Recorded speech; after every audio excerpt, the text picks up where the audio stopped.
Yang terhormat Bapak Ketua Yayasan Bugar, Prof. Orlando Kusmaidi, beserta staf dan jajarannya, Bapak dan Ibu yang dirahmati Allah Subhanahu wa Ta'ala. Pada pagi ini saya akan menyampaikan dengan tema yang dikit, yaitu saling memaafkan. Bismillahirrahmanirrahim. Innal hamdalillah nahmaduhu wa nasta'inuhu wa nastaghfiruhu wa na'udzu billahi min shururi anfusina wa min sayyiati a'malina. May yahdihillahu fala mudilla lahu wa yudlil fala hadiya lahu. Asyhadu an la ilaha illallah wahdahu la syarika lahu Muhammadan abduhu wa rasuluh. Puji dan syukur marilah kita panjatkan kehadirat Ilahi Robbi atas karunia-Nya kita dapat sama-sama berkumpul dalam rangka labul ilmi, mencari ilmu. Kita pun dapat bersilaturahmi, bertatap muka dalam kegiatan Bugar Muhajirin yang rutin dilaksanakan pada hari Minggu ini dalam keadaan cuaca yang cerah dan sehat walafiat. Mudah-mudahan setiap derah langkah yang dapat membuahkan pahala bagi kita semua, menjadikan penghapus dosa dan pengangkat derajat di hadapan Allah Subhanahu wa Ta'ala. Semoga salawat dan salam tercurahkan kepada baginda Nabi Muhammad Sallallahu Alaihi Wasallam, kepada keluarganya, sahabatnya, para tabi'in, kepada kita semua, serta kepada seluruh umat hingga akhir zaman, yang menjadikan sebagai uswatun hasanah, sawari tauladan yang baik.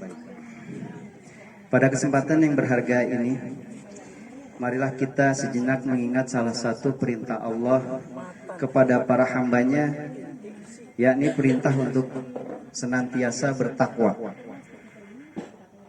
dan meningkatkan ketakwaan. Kemudian marilah kita niatkan dan kita nazarkan dalam sanubari untuk melaksanakan perintah takwa itu. Hal ini tidak lain adalah agar kita dapat menggapai makom muttaqin dalam pandangan Allah Subhanahu wa Ta'ala. yakni orang yang bertakwa dengan sebenar-benarnya takwa kepadanya. Allah Subhanahu wa Ta'ala berfirman dalam surat Ali Imran, A'udzubillahi minasyaitonirrajim. Ya ayyuhalladzina amanu taqullaha haqqa tuqatih wa la tamutunna illa wa antum muslimun.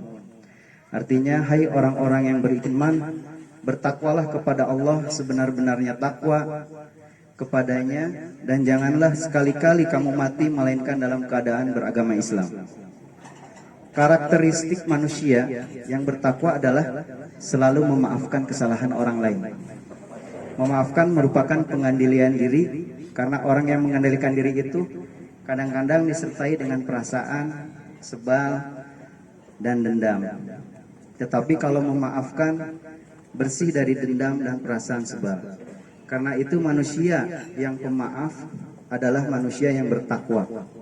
Sebagaimana firman Allah dalam surat Al-Baqarah ayat 237 yang artinya, jika kamu menceraikan istri-istrimu sebelum kamu bercampur dengan mereka, padahal sesungguhnya kamu sudah menentukan maharnya, maka bayarlah 1/2 dari mahar yang telah kamu tentukan itu.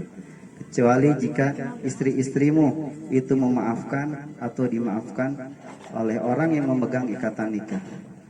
Dan pemaafan kamu itu lebih dekat kepada takwa. Dan janganlah kamu melupakan keutamaan di antara kamu. Sesungguhnya Allah Maha melihat segala apa yang kamu kerjakan. Bapak dan Ibu yang dirahmati oleh Allah Subhanahu wa Ta'ala, manusia merupakan makhluk Allah yang paling sempurna penciptaannya. Namun di balik kesempurnaan tersebut masih terdapat sifat naluri manusia. Sifat naluri tersebut adalah kekhilafan dan kesalahan. Namun sebaik-baiknya kesalahan dan kekhilafan adalah bertaubat kepada Allah Subhanahu wa Ta'ala. Jika kesalahan dan kekhilafan tersebut adalah dosa-dosa kepadanya, Namun apabila kekhilafan dan kesalahan tersebut berasal dari manusia, maka hendaknya kita memaaf dan saling memaafkan. Manusia Allah ciptakan sebagai makhluk individu, memiliki karakter watak yang berbeda secara masing-masing. Selain makhluk individu, Allah juga menjadikan manusia sebagai makhluk sosial, yang mana manusia tidak bisa hidup tanpa orang lain. Manusia membutuhkan kebersamaan dalam mengarungi kehidupannya. Dalam kebersamaan itulah terkadang terselip hilaf dan salah di antara sesama manusia. Bapak dan Ibu yang dirahmati oleh Allah Subhanahu wa taala, Islam adalah agama yang indah yang mengajarkan kepada setiap umatnya untuk selalu menjaga tali silaturahmi. Kita adalah umat Nabi Muhammad sallallahu alaihi wasallam yang sudah pasti setiap langkah dan tindak tanduk kita harus sesuai dengan apa yang telah beliau tauladankan kepada kita. Salah satu dari sikap Nabi Muhammad sallallahu alaihi wasallam adalah luasnya hati dalam memberikan maaf. Rasulullah adalah seorang yang dimana hidupnya penuh dengan ujian, terlebih lagi pada saat pertama kali menapaki dakwah. Serangan bertubi-tubi menimpa Rasulullah dari orang-orang yang merasa terganggu dengan dakwah beliau, mulai dari hinaan, cacian, makian, fitnah, kekerasan fisik hingga ancaman ingin dibunuh oleh orang kafir Quraisy. Dari berbagai rintangan itu, justru umat Islam dapat mengambil hikmah dari pelajaran beliau. Pernah suatu ketika Rasulullah lewat, kemudian ada seorang kafir Quraisy melempari dengan kotoran domba. Hal yang dialami Rasulullah selama berhari-hari, selama beliau berdakwah.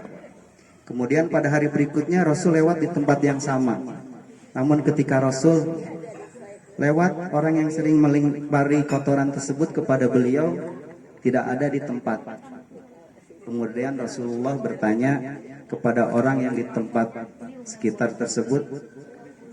Ternyata orang tersebut sedang sakit. Lantas apakah yang dilakukan Rasulullah? Apakah Rasulullah menyumpah serapah atau memakinya? Tentu tidak. Rasulullah Shallallahu Alaihi Wasallam yang dilakukan adalah menjemputnya dan membawakannya makanan, kemudian mendoakannya supaya sembuh. Itulah mulianya hati Rasulullah tersebut, sehingga beliau masih berbuat baik kepada orang yang zalim kepadanya dan memaafkannya. Tidak sedikit dalil nakli dari Al-Quran dan Al-Hadis yang menganjurkan kepada manusia untuk memberikan maaf kepada sesamanya, baik secara lahir maupun batin. Karena dalam ajaran Islam, Allah dilukiskan sebagai Sang Maha Pemaaf, Maha Pengampun. Tidak seperti manusia, Allah memberikan maaf kepada siapa saja yang dikehendakinya, sekiranya orang tersebut mau memohon maaf dan berjanji untuk tidak mengulangi lagi kesalahannya. Dalam surat Al-A'raf ayat 199, A'udzubillahi minasyaitonirrajim. Khudhil afwa wa'mur bil urfi wa'arid anil jahilin. Jadilah engkau pemaaf dan serulah orang yang mengerjakan kebaikan, serta berpalinglah dari orang-orang yang bodoh. Bapak Ibu yang dirahmati oleh Allah Subhanahu wa taala, sungguh saling memaafkan bukanlah tanda suatu kelemahan atau kekalahan, sebab maaf hanya bisa dilahirkan dari seorang yang berjiwa besar. Saling memaafkan sejatinya tak hanya dalam senang ataupun susah, tak hanya bagi orang yang salah. Meminta maaf juga bisa dilakukan oleh orang yang tidak bersalah. Hal itu jauh lebih baik. Jika orang bersalah meminta maaf, maka itu hal yang sangat wajar. Namun jika meminta maaf adalah orang yang dianiaya, maka itu adalah orang yang paling baik. Rasulullah Shallallahu Alaihi Wasallam bersabda, "Wa ma zadallahu abdam bi'afwin illa izza." Dan tidaklah Allah menambah kepada seorang hamba yang pemaaf kecuali kemuliaan. Hadis riwayat Muslim. Kemudian hadis tersebut dipertegas bahwa maaf adalah sifat mulia yang terpuji dalam Al-Quran surat Asy-Syura ayat 43. Auzubillahi minasyaitonirrajim. Wala man sabbara wa ghafara inna dzalika lamin azmil umur. Tetapi barang siapa bersabar dan memaafkan, sungguh yang demikian itu termasuk perbuatan yang mulia. Bapak Ibu yang dirahmati oleh Allah Subhanahu wa taala, dari Al-Qur'an dan Al-Hadis yang dikutip di atas dapat kita simpulkan bahwa memberikan maaf atau saling memaafkan bukanlah perbuatan yang hina, tetapi itu adalah perbuatan yang mulia. Dan terdapat beberapa keutamaan, antara lain yang pertama, keutamaan iman orang yang pemaaf. Salah satu keutamaan yang didapat orang dengan sifat pemaaf adalah hatinya dipenuhi Allah dengan iman dan rasa aman dalam mengharap akan ridho dari Allah Subhanahu wa taala. Dan bagi orang yang bersalah, keimanan itu mendorong untuk menyadari dan mengakui kesalahannya serta mau menyesali dirinya karena telah berbuat salah atas orang lain. Orang yang beriman apabila berbuat kesalahan, ia cepat-cepat menyadari kesalahannya dan mendorongnya untuk segera meminta maaf. Yang kedua, keutamaan takwa yang didapat dari maaf bagi ketenteraman batin.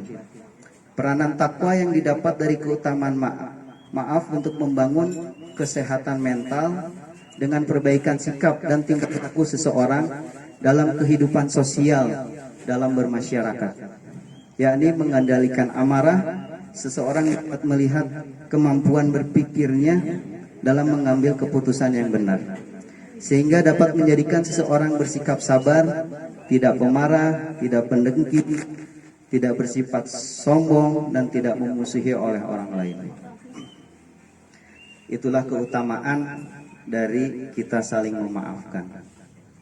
Banyak hal yang tidak disadari oleh semua orang dalam pergaulan dengan sesama adalah melakukan kesalahan, baik secara lisan atau perbuatan yang tidak disengaja, telah melukai perasaan orang lain. Namun jika hal itu dibiarkan akan berakibat fatal terhadap hubungan antara sesama manusia. Untuk itu, marilah kita saling memahami satu sama dengan yang lainnya dan saling memaafkan satu dengan lainnya supaya terjalin silaturahmi sesama manusia tetap terjaga. Demikian yang dapat saya sampaikan.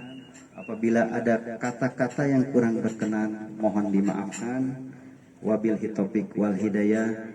Wassalamualaikum warahmatullahi wabarakatuh.